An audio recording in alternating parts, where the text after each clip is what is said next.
Posted by u/sfarik. Serious, scientists of Reddit, what's a scary science fact that the public knows nothing about?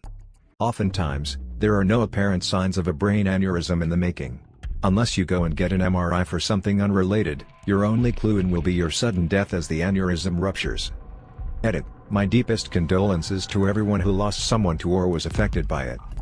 We, in America, think of earthquakes as things that happen in Alaska, California, and maybe a couple other western states, but in 1811-12 a series of major earthquakes decimated the New Madrid fault zone near Missouri/Kentucky/Tennessee. This was a previously unknown geological feature caused by a deeply buried Reelfoot rift that was left behind when Rodinia, pre-Pangea, broke up.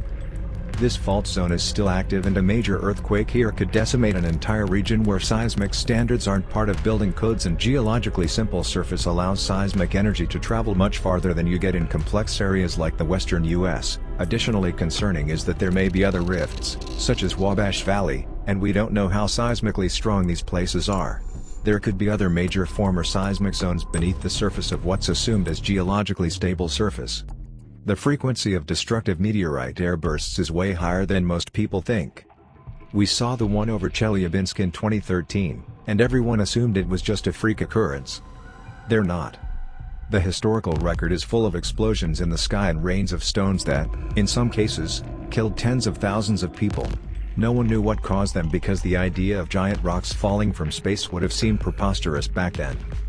If the Tunguska event, which occurred in the early 20th century and is estimated to have had a 5 to 15 megaton yield, had occurred over a major city, millions would have died. Dozens have occurred every decade that go largely unnoticed because they happen over the ocean and are mostly unobserved. We've been incredibly lucky there has not been a meteorite impact resulting in mass casualties in modern times. There's virtually no defense on Earth against an incoming asteroid. If one was discovered to be hurtling toward Earth to kill us in a month, perhaps to bring us the Andromeda strain, then we essentially have no one who could do much of anything about it. Elon, fire your rockets. Or whichever can escape Earth's gravity. On average, every 10 years you get cancer once. Your body's white blood cells can usually recognize and fight off cancer. The only reason it's deadly is because certain people's white blood cells may not be able to recognize that certain type of cancer. Therefore, leaving it able to grow larger and larger. The types of cancer your white blood cells can't detect is believed to be genetic, which is why if you have a family history of a certain type of cancer, your doctors will keep an eye on that part of you, and you'll want to keep as healthy as you can in that area. Something that really imprinted on me for some reason when I was going my undergrad in pharmacology is that some fruit juices, such as pomegranate and others, can really mess up with medications if taken frequently because they alter the enzymes that are needed to metabolize the medication. I.e., it can lead to overdose of say beta blockers for heart disease. So just because something sounds nutritious and healthy, such as having fresh juice in the morning, can really be a ticking time bomb, so please check with your GPs on your dietary habits. Sounds silly but could potentially save your life. Measles virus can cause immune amnesia. That means that every vaccine you've gotten, and all the antibodies you've made to every illness you've ever had are rendered completely 100% useless. Next time someone tells you they don't vaccinate, tell them this. Also, Ebola virus has part of its genetic code that codes for a mimic protein.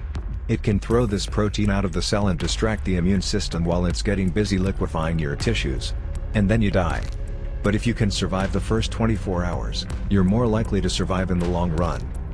Edit spelling.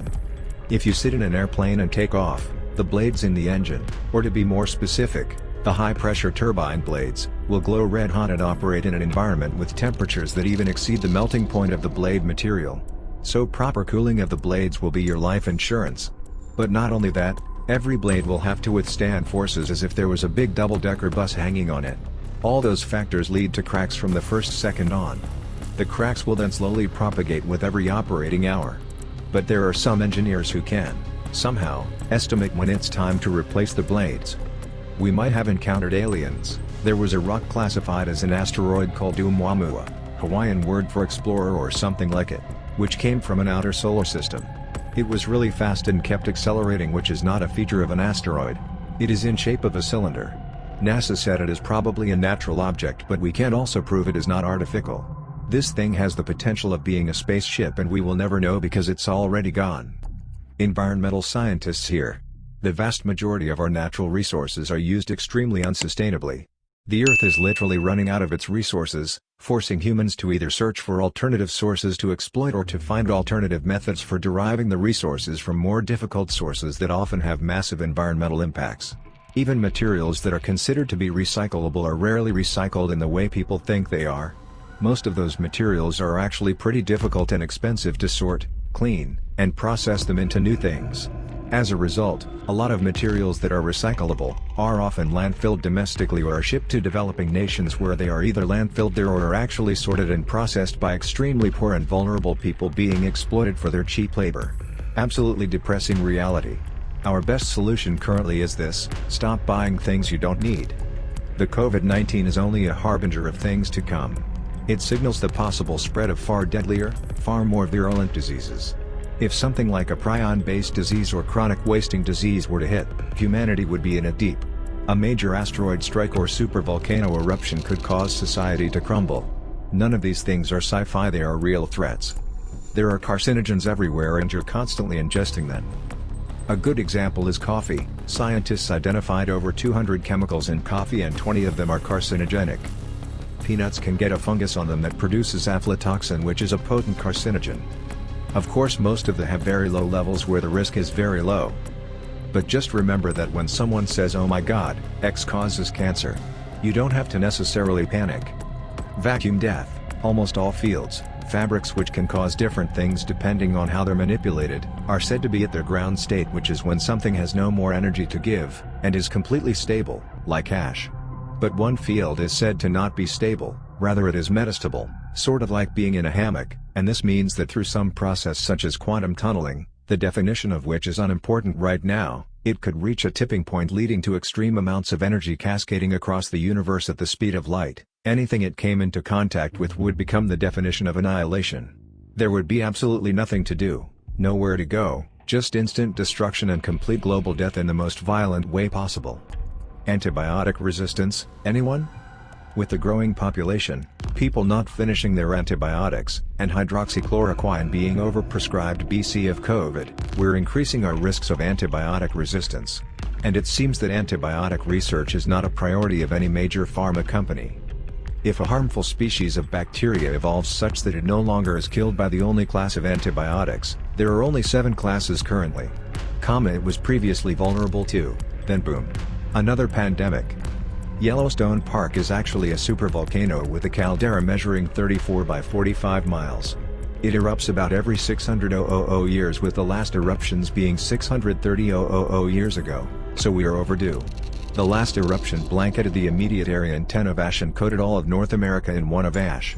The 1980 eruption of Mount St. Helens produced about 540 million tons of ash. Yellowstone's most recent eruption generated 2,500 times as much and darkened the skies globally, for 2 years.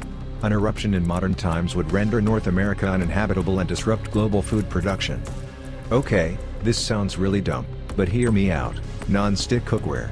It's scary because Teflon, the coating, pyrolyzes, breaks down with heat, generating highly reactive species which fluorinate your food, difluorocarbons, if you care, plus other stuff. Since fluorinated molecules don't really get much use in the body, the fluorinated parts of the food when broken down just kinda stick around.